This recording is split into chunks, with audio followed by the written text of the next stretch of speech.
હવે બૂझોનો સવાલ થાય છે કે અન્ય પ્રાણીઓમાં પણ અંતઃસ્રાવ ઉત્પન્ન કરે છે અને તે પ્રજનન ક્રિયામાં તેઓનું કાંઈ પણ યોગદાન આપે છે. તો આપણે જોઈએ કે કીટકો અને દેડકામાં જીવનચક્ર પૂર્ણ કરવા માટે અંતઃસ્રાવોનો ફાળો. તમે રેશમના કીડા અને દેડકાના જીવનચક્ર વિશે તો અભ્યાસ કરી ચૂક્યા છો. ઈયળને વયસ્ક ફૂદામાં રૂપાંતર થવા સુધી અનેક તબક્કામાંથી પસાર થવું પડે છે. ધોરણ 7માં અભ્યાસ કરેલ રેશમના કીડાના જીવનચક્રને તમે યાદ કરો તેવા જ પ્રકારે ટેડપોલને પણ પુખ્ત દેડકો બનવા માટે અનેક તબક્કામાંથી પસાર થવું પડે છે. લાર્વામાંથી પુખ્ત બનાવવામાં આવવા પરિવર્તનને કાયાંતરણ કહે છે. કીટકોમાં કાયાંતરણનું નિયંત્રણ કીટ અંતઃસ્ત્રાવો દ્વારા થાય છે. દેડકામાં થાઇરોઇડ દ્વારા સ્રવિત અંતઃસ્ત્રાવ થાઇરોક્સિન વડે તેનું નિયમન થાય છે. થાઇરોક્સિનના ઉત્પાદન માટે પાણીમાં આયોડિનની હાજરી આવશ્યક હોય છે. પાણીમાં જો આયોડિન હોય તો જ એમાં થાઇરોક્સિનનું ઉત્પાદન થઈ શકે છે. એટલે ટેડપોલ જે પાણીમાં વૃદ્ધિ કરી રહ્યા હોય તેમાં જો પર્યાપ્ત માત્રામાં આયોડિન ન હોય તો ટેડપોલ પુખ્ત દેડકામાં પરિવર્તિત થઈ શકતો નથી. તો આવી રીતે એમની અંદર પણ અંતઃસ્રાવોનો અગત્યનો ફાળો રહેલો હોય છે. જો વ્યક્તિના આહારમાં પર્યાપ્ત આયોડિન ન હોય તો શું તેને થાઇરોક્સિનની ઉણપથી ગોઈટર થઈ જશે? બૂझોને એવો સવાલ થાય છે. તો કોઈ પણ સામયિક અથવા ડૉક્ટર પાસેથી માહિતી એકત્રિત કરી અને આયોડિનયુક્ત મીઠાના મહત્ત્વ પર એક નોંધ તૈયાર તમે કરી શકો અને તેની જાણકારી તમે ઇન્ટરનેટ દ્વારા પણ મેળવી શકો છો.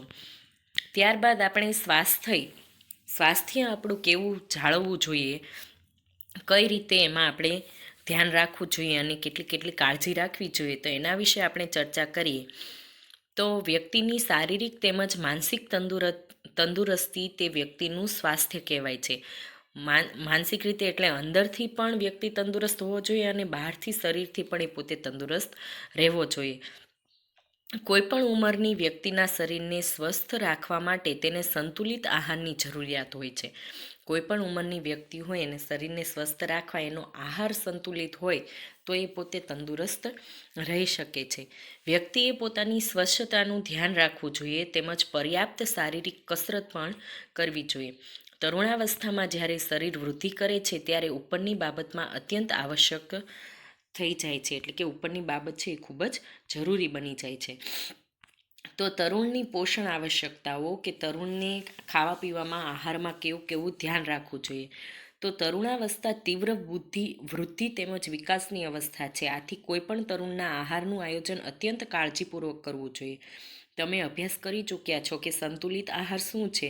તો યાદ કરો કે સંતુલિત આહારનો અર્થ એ છે કે ખોરાકમાં પ્રોટીન, કાર્બોદિત, ચરબી, વિટામિન તેમજ ખનિજ ક્ષારોની પર્યાપ્ત માત્રામાં હાજરી. એટલે કે દરેક તત્વ છે એ આહારમાં યોગ્ય રીતે હોવા જોઈએ. આપણું ભારતીય ભોજન જેમાં રોટલી, ભાત, દાળ તેમજ શાકભાજી હોય છે તે એક સંતુલિત આહાર છે. દૂધ પોતે જ એક સંતુલિત આહાર છે. ફળ પણ આપણને પોષણ આપે છે. શિશુઓને માતાના દૂધમાંથી સંપૂર્ણ પોષણ પ્રાપ્ત થાય છે જેની તેઓને જરૂરિયાત હોય છે.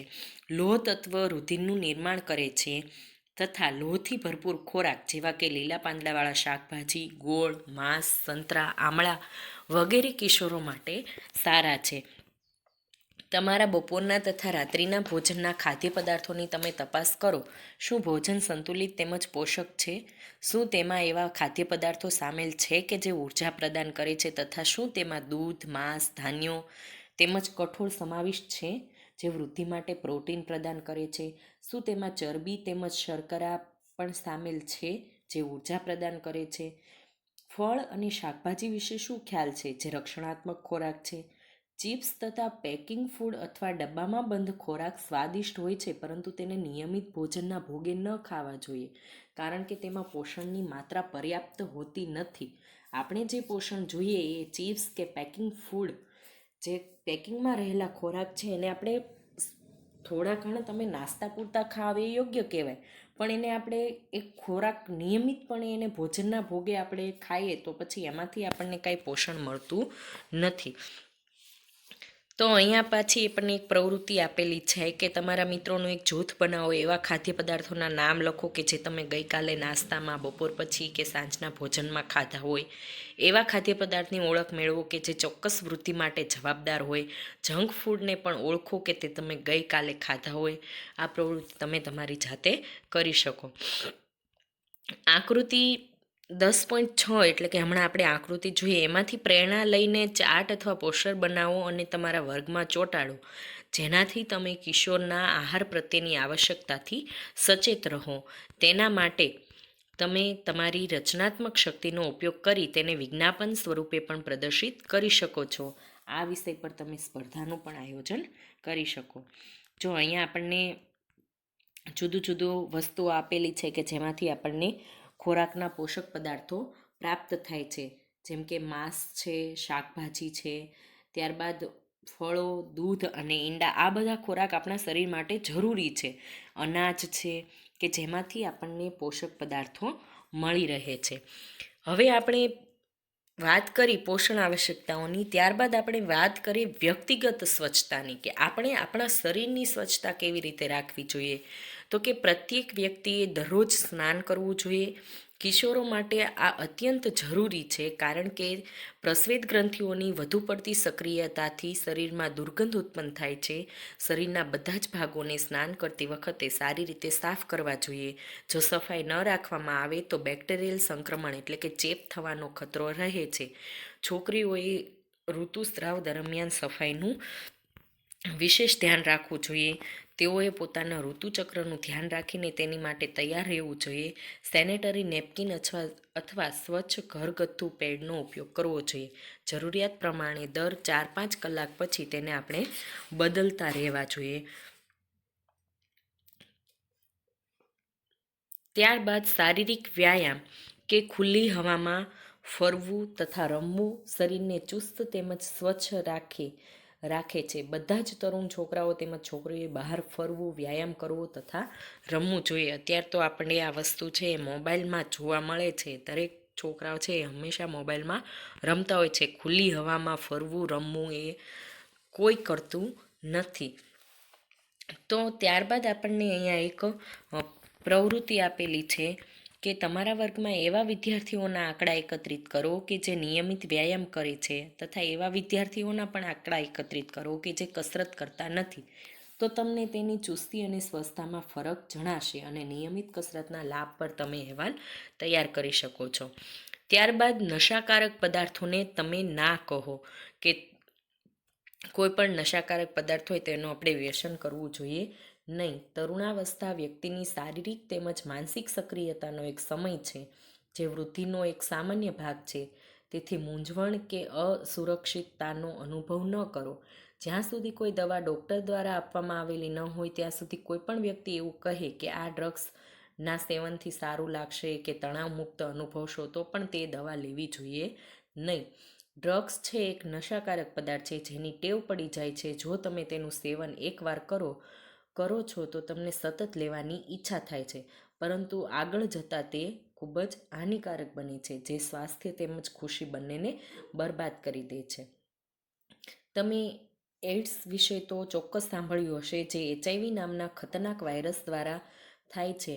આ વાયરસ એક રોગગ્રસ્ત વ્યક્તિથી સ્વસ્થ વ્યક્તિના ડ્રગ્સના ઉપયોગ કરવાવાળી સિરિંજ દ્વારા પણ થઈ શકે છે. કે HIV વાળો કોઈ વ્યક્તિ હોય, એઇડ્સ વાળો, એને આપેલી ઇન્જેક્શનની સોય હોય તો એને જ સોયથી જો એને વ્યક્તિને સ્વસ્થ વ્યક્તિને ડ્રગ્સ આપવામાં એ સિરિંજનો ઉપયોગ થાય તો પણ આ વાયરસનું સંક્રમણ બીજા માધ્યમ જેવા કે પીડિત માતા દ્વારા સંતાનના દૂધ દ્વારા થઈ શકે છે.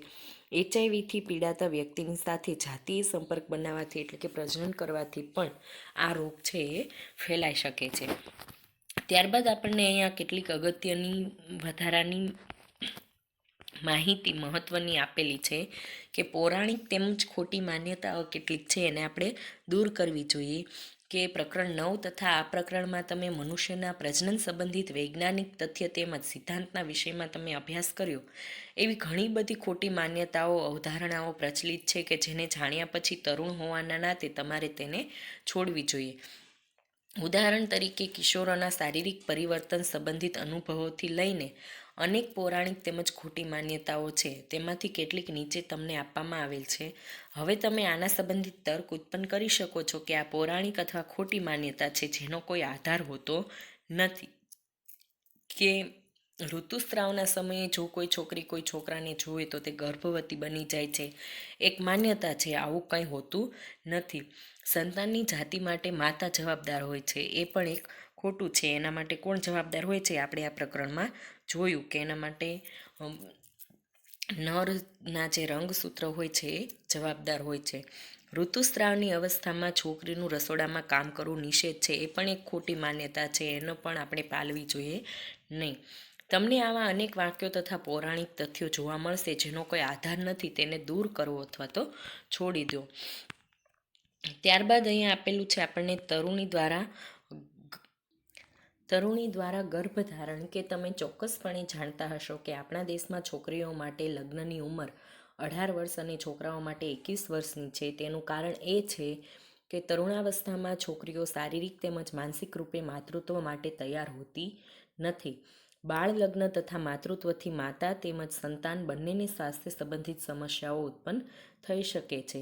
તેનાથી યુવા સ્ત્રીઓમાં વ્યવસાય ક્ષેત્રમાં પણ ઘટાડો થાય છે, કારણ કે માતૃત્વની જવાબદારી ઉઠાવવા માટે પોતે સક્ષમ હોતી નથી. આથી તે માનસિક તકલીફોથી ઘેરાયેલી રહે છે. એટલા માટે એની તરુણી દ્વારા ગર્ભધારણ કરવાની ક્ષમતા થાય ત્યારબાદ જ, એટલે કે 18 વર્ષ પછી જ એના લગ્ન કરવા જોઈએ.